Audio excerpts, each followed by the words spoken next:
Матыққа берсек, келіңіз Ажеке. Бисмиллахир-рахманир-рахим. Мейірімді және райымды Аллах Тағаланың исміменен баштап, урматтуу мекендештерим, барыңарға Аллах Тағаланың тынчтыгын, рахматын, берекесін қалап саламдашат. Ассаламу алейкум ва рахматуллахи ва баракату. Сөзімнің башында ақсақалдар, Қожамқұл айылының тұрғындары, қонақтар, барыңарға Аллах Табарак ва Таала қойған қадамыңарға сауаптар жазған болсын. Бұл жерге бүгін мечіттің ашылышына қатысушы инсандар барыңар жақсы сөзді ұғып, ошо сөздерге амал қылған бенделерден болу насип етсін. Бендеге рахмат деп разылық білдіре албаған Аллах Тағалаға ешқашан разы болбойт дейт. Барыбыздың чогулушубузга себеп болгон ушул мечитти курган Асанбек ажы, жараткан Аллах Тағала өмүрүңүзгө береке берсин, иманыңызга береке берсин, малы мүлкүңүзгө береке берсин. Сизди тарбия кылып өтүп кеткен төрө атаңыз, Аббакыр атаңыздын мүрзөсү кенен Нурду жаткан жери бейиштин бакчалардан бир бакча болсун. Ахлагы бийик турат ар бир элдин, ахлаксыз, адепсиз бузат эли жерин. Кайсы элден адеп ахлак алыстаса, ал элди жоголду, жоюлду деп эсептей бергин. Пайгамбарыбыз саллаллаху алейхи ва саллям пайгамбар болуп жөнөтүлгөндө өзүнүн негизги миссиясын кыска нусха хадисинде иннама буисту ли утаммима макаримл ахлак. Мен пайгамбар болуп жөнөтүлдүм, кереметтүү адеп ахлак мүнөздөрдү толуктап туу чокусуна чыгаруу үчүн дейт. Пайгамбар алейхиссалам адам затыга адеп ахлакты, адам атыга татыктуу болуп жашоону үйрөтүүчү келген пайгамбар.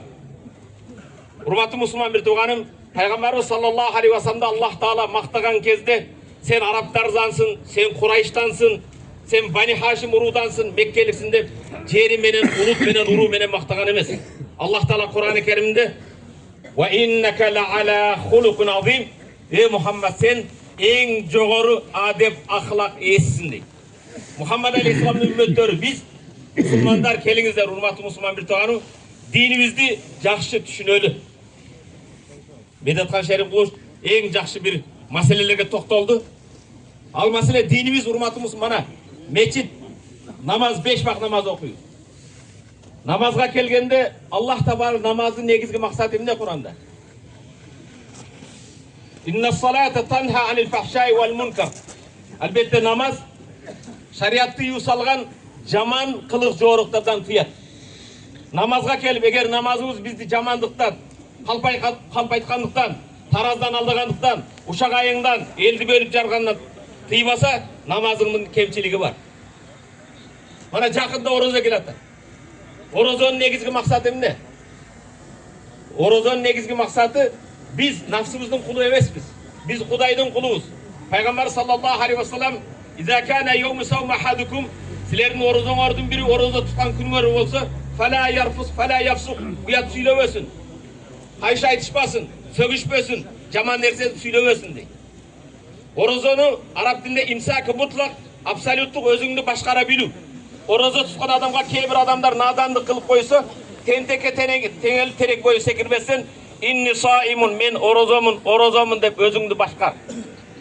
Негизи эле динибиздеги бардык эме адеп ахлакты оңдой турган нерсе. Пайгамбарыбыз саллаллаху алейхи ва саллям "Ма мин шейин асқал фи мизанил абди яумал қияма мин хуснул хулук", кыяматта сооп таразасына коюла турган жакшы адеп ахлактан оорураак эч нерсе жок дейт. Бүгүн биз кээде паланчы депутаттын кошунасымын, паланчы имамга кошунамын, кээде паланчы министрге кошунамын деп мактанышыбыз мүмкүн. Бирок пайгамбар саллаллаху алейхи ва саллям өзүнүн бир хадисинде "Ала ухбирукум би хаббикум илайя ва aqrabukum minni majlisan yawmal qiyama", кыяматта мага эң сүйүктүү үммөтүм жана кыяматта жаннатта мага эң жакының ким экенин айтайынбы дейт. Айтпын я Расулалла десе, "Ахасинукум ахлакан", кимиңдин адеп ахлагың эң жакшы болсо, кыяматта мага эң жакын, эң сүйүктүүң ошол болот. Урматтуу мусулман бир тууганым, биздин залкар жазуучу мархум Чыңгыз Айтбатов адамга эң кыйын не деген? Күн сайын адам болуу. Бир бул хадис эмес, аят эмес, бир жөнөкөй сөздөн алына турган сабактар бар. Бир сөзгө токтолоюн. Тилекке каршы бизде акыркы кездерде жаннат бейиш тамандасты болгон аял затыны сыйлау урматтарын алыстап кетті. Кейде аялдарға болған зомбулук, аялдарға мурдун кулагын кескендер, башкалар.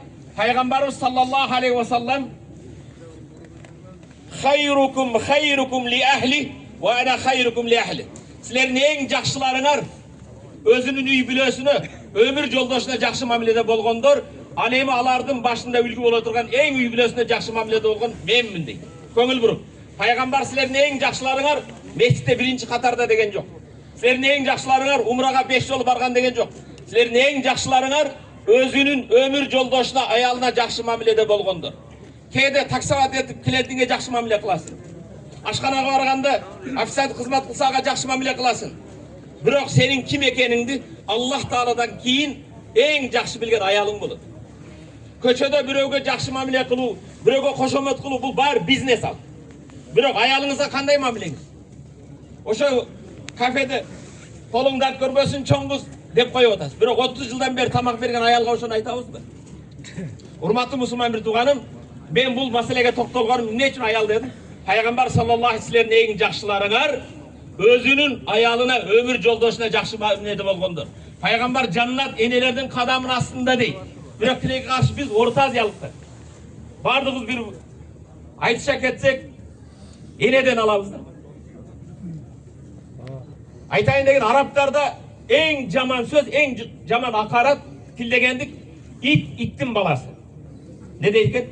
Иттин баласы деген сөз өтө оор жаман сөз. Сен адам тарбия кылгыр эмес. Сен эненин сүтү эмес, иттин сүтүн эмгесин дегендей эле сөз. Ошондуктан Арабстанда жашаган бир ит өзүнүн намыстап келип, намысына келип кетти. Эмнеге мен ит болсом да кээ бир адамдан жакшыракмын. Кожоюндун бергенине ыраазымын. Кээ бир адамдар Кудайдын бергенине шүгүр кылбайт, ыраазы болбойт. Мен кожоюн жат дегендерди жатамын. Кээ бир адам баласы Кудайдын буйругун аткарбайт. Мен ит болом, итмин, бирок кожоюнду түнү менен коргоп чыгамын. Кээ бир адамдар 12 саат, 10 саат уктаган менен бир туруп субханалла, альхамдулилlah, 2 рекат намаз окуп койбойт, кожоюнду эстебейт.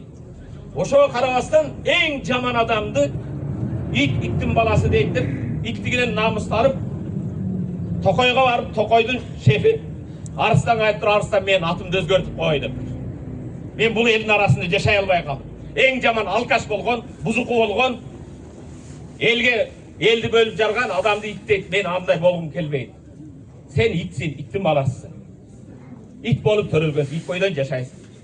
Жок, мен ит болгум келбейт дейт. Анда бир суроодон экзаменден өтсөң атыңды өзгөртөм деп, бир койдун сан этини берип туруп, мону эртеңгече сакта. Эртегече сакталса барабыз, атыңды өзгөртөм. Ит койдун бир сан этин алып келип коюп, шашпанда. Иттиги кармап жегиси келип жакка өткөн, бияка өткөн, кичинекей агып, эми Арыстан мени жебе деди, карап койсом эч нерсе болбойт деп, жага карап өткөн, бияка карап өтөт, иттиги кармап жегиси келет. Арыстан мени жебе деди, жанына бар бир жыттап койсом эмне болот деп. Акырын келип этти жыттайт экен, жыттай иттиги кармап, кичинекей агып жегиси келет. Арыстан мени жебе деди, кичине тилим тийгизип даамыны көрүп койсом эмне? Даамыны көргөндөн кийин аран чыдабай. Ит болсо эмне болуптур?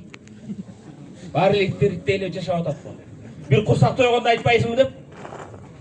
Бир сан этти жеп коюптур. Эртең менен Арыстан келсе, куйругун дүмүрө кысып, жерди карап, "О, ит! Иттин баласы. Мен айтпадымбы сен итсин, ит бойдон каласың" деп.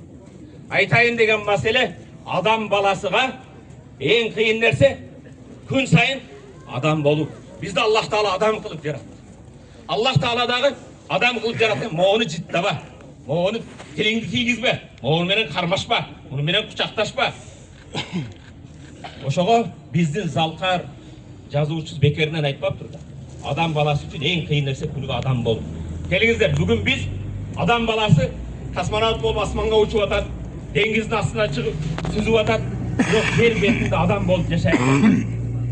Кээде кошуна менен элди бөлүп жарган, башка болгон келгизе мечиттин негизги максаты бизди адам баласыны адеп акылакын оңдоп, жараткан менен болгон мамилебизди оңдой турган нерсе. Бүгүн машалла мечиттин кооз атнакай, мечиттин чыныгы кооздугу могу аталар ушул жерде биринчи сапта алакан жайып жаратканга жалып элге жерге бата кылганда. Мечитке киргенде протокол жок. Улут урууга башкага бөлүнбөйт. Бардыгыбыз бир имамдын артында, бир кыбланы карап, бир Кудайга сыйынган сыяктуу. Бул мечит бизди биримдикке чакырат. Улуттукка, уруулукка, башкага трайбализм деген маселе жок. Ошондуктан мечиттин негизги максаты Кудайыма шүгүр, мечиттер көбөйүп баратат. Бирок мечиттерде эң негизги имамдардын милдети. Имам алдыңкы элди артынан ээрчите билиш керек. Бүгүн сиздерге дагы кут болсун. Мен өзүмдүн шагиртим Элдияр Кары. Кур'ан-ы Каримди толук жаттаган жигит. Эрданияга барып Исламский университет бүткөндөн кийин Эрданиядан ошол жерде Эрдания университетин бүтүп келди. Бүгүн алдыга ат салбаган көлдүн кулуну болот. Эң азыр келип калып имам ушул болуптур. Иншалла бул мечитте өзгөчө сабактар болот. Бул Кудайыма шүгүр биздин өзүбүздүн үрп адатыбызды, салтыбызды, динибиз менен эри шаркка калып бара турган жаштарга имам жигит жараткан Аллах Таала сага ишиңе ийгилик берсин. Дайыма ошо алдык болуп элди артынан ээрчиткен, элдин артынан ээрчиген эмес. Урматтуу мусулман бир туугандар. Сөзүмдүн акырында бир эки кыска окуя айтып берем. Жок. Күндөрдүн биринде сиздер сыяктуу бир аксакал өзүнүн иштеген иш жери бар экен. Ишке баратса, эртеменин татынакай базарда көздү кубанткан бир жүзүм сатып аткан экен. 2 килограмм жүзүмдү алып тур дагы. Жанындагы баласыга балам муну алып бар апаңа. Апаң түшкү тамак болгонча муздаткыча салып койсун.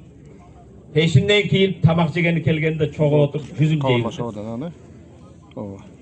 Каласында жумушуну кылып пешинде окуп саат 2-лерде келип дасторконго отурса, кана өмүр жолдошум бая жүзүмдөн кечиресиз 2 килограмм жүзүмдөн эч нерсе калмаптыр. Балдар, келин, баарыбыз жеп койдук, ушундай ширин экен, даамдуу экен. Бир дана да калтырбадыңарбы? Жок, бир дана да калган жок сизге деп. Ачууланган аксакал үйдөн туруп келсе, бир жүзүмгө тарынасың, отурбайсыңбы деп өмүр жолдошу кыйкырганга сарабан чыгып кетти. Асанбек ажыга окшоп келип айылдын ушундай бир жерди сатып алып, курушчуларды жыйнап, мечитти баштап, фундаментин каздырып, кечинде куттан намазынан кийин келсе, өмүр жолдош бир жүзүмгө таарынып кечке жүрдүңбү, кайда жүрөсүң десе, мен тирүү кезимде силер бир жүзүмгө ойлобой койдуңар. Өтүп кеткенде мени ойлоп коесуңарбы? Ошондуктан мен эми ойлонбостон жакшы эс алсам болот экен. Мен акыретим үчүн, Аллах ыраазылыгы үчүн бир мечит баштатып келдим. Урматтуу мусулман бир айтайын деген маселе, мага отурганда өзүңүзгө суроо бериң да. Бардык эле Асанбек ажыдай болуп, атабызга башка сала албайбыз. Кээ бирлерибиз атабызды өткөндө жылдыкта ойлоп коебуз, туулган күндө ойлоп коебуз. Бүгүн колубузда бар экен, акыретибиз үчүн, эл үчүн, жер үчүн, мечит, мектеп, медресе, жолоңду, көпүрө салуу, ошол ишти өзүбүз кылалы. Менден кийин кылат деген маселени токтотолу. Бир байдын колунда 20 жыл кызмат кылган кулу бар экен, Саид деген. Саид деген жигит түнү менен шамчырагын жагып, эрте менен дааратына суу берип, мечитке жетелеп алдыны жарытып барат экен аксакал. Бай колунда кул Саид. Бир күн кубанып 20 жыл кызмат кылган Саидке карап, Саид балам депти. Баамдат эртеңки намазга бараткан экен. Колунда шамчырак. Балам, мен балдарыма керез айтып, осуят айттым. Кудайым буйрса, мен өлгөн күнү сен кулдуктан боштондукка чыгасың деп. Десе Саид үнчүкпай эле, кубанбаптыр, күлбөптүр. Таң калып, мен муну боштондук берип атам, өлгөнүмдөн кийин кулдуктан эркиндикке чыгасың десем да кубанбадым деп. Таң калып, Саид адаттагындай кызмат кылып, эртеси күнү дааратына сууну берип аксакалды мечитке жөнөгөн кезде дайым аксакалдын астында жолду жарытып барчу экен. Кул аксакалдын кожоюнун атын өтүп алды. Бир-эки мүдүрүлүп чукурга түшүп, анан карап, балам, сага эмне болду, эмне жин тийди? Алдым өтпөйсүңбү? Чыракты кармагандан кийин жолумду жарытып барбайсыңбы? Десе, кожоюн буга өзүңүз себепсиз депти. Эмнеге өзүм себеп болом? Колуңуздан келгенде жарыгыңызды астыга жарытып, нуруңузду астыга жарытпастан өзүңүз артка калтырып атпайсызбы? Мен өлгөндөн кийин балдарың сени боштондук берет, сага кулдуктан бошотот деп айтасың. Бүгүн эгер сиз өзүңүз, балам бүгүн кулдуктан бошсун, сага эркиндик бердим десеңиз да, мен ыхлас менен сиз өткөнчө кызмат кыламын. Мен сизди жакшы көрөм. Сиздин алкыш батаңызды алып, сизди узатмайынча бул жерден кетпейт элем. Бирок сиз колуңузда турган чырагыңызды алдыңызга жарытууга мүмкүнчүлүгүңүз болуп туруп, артка калтырып жатасыз. Ошондо мен артта жүрөм деп. Анан карап, балам, кечирип койгун. Бүгүндөн баштап сен кулдуктан эркиндик бердим, бошсун. Каалаган жагыңа бара бер, чартарабың кылат жок. Мен сөзүмдө турган сиздин кызматыңызда болом. Мына рахмат эмди. Айтайын деген маселе бүгүн урматтуу бир туугандарым, ар бириңиздин колуңуздан келет. Көчөт отуруу, көпүрө салуу, суу чыгаруу, башка кылуу өзүбүздөн кийин калтырбайлы. Эң жакшы көргөн балаң жанагында өмүр жолдошунда кээде бир жүзүмгө албай калат. Андай болсо, бүгүнкү кыска өмүрдө урматтуу мусулман бир тууган, ар бирибиз артыбыздан бир ис калтырайлы. Жараткан Аллах Таала Муззамил сүрөсүндө, кереметтүү Бакара сүрөсүндө "Ва ма туқаддиму ли анфусикум мин хайрин тажидуху индаллах".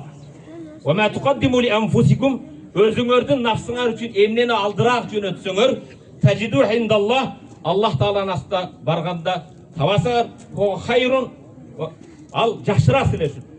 Ошо алдын бүгүн жумуш кылалы, эл үчүн, жер үчүн, динибиз үчүн аракет кылалы. Мечиттин кооздугу мындай сары таштар менен заркыраган мунаралар менен эмес, мечиттин чыныгы кооздугу ушул жерде аталардын, агалардын дайыма келип биримдикте кыбланы карап, алақан жайып, элге жерге бата кылып, ушул жерде болгон сабактарда мечит бир гана 5 вак намаз менен чектелбестен, ушул жерде нике кыйылган, айылдын проблемалары жоюла турган, урушканды жарашта турган жакшынакай илим булагы болсун. Пайгамбарыбыз саллаллаху алейхи вассаламдын мечити дайым бардык келген конокторду кабыл алган, никелери кыйылган жер болгон. Иншалла мен Элдияр шагиртиме ишенем. Элдияр ошондо иш алып барат. Аман болуңуздар, бар болуңуздар. Дагы бир жол жараткан Аллах табарак ва таала сизге, ата-энеңизге жаннаттан үйдү насип кылган болсун. Ассаламу алейкум ва рахматуллахи ва баракатух. Çok rahmat ustaz. Allah Taala ilmingizge, ömrüngizge bereke versin. Var bolunuz. Немесе келиңиздер кийинки сөздү Кыргыз Республикасынын Жогорку Кеңешинин депутаты, өзүңүздөрдүн кызыңыздар, Чүйдүн кызы, Сокулуктун кызы Тайгараева Эдита Халибековнага берсек, келиңиз.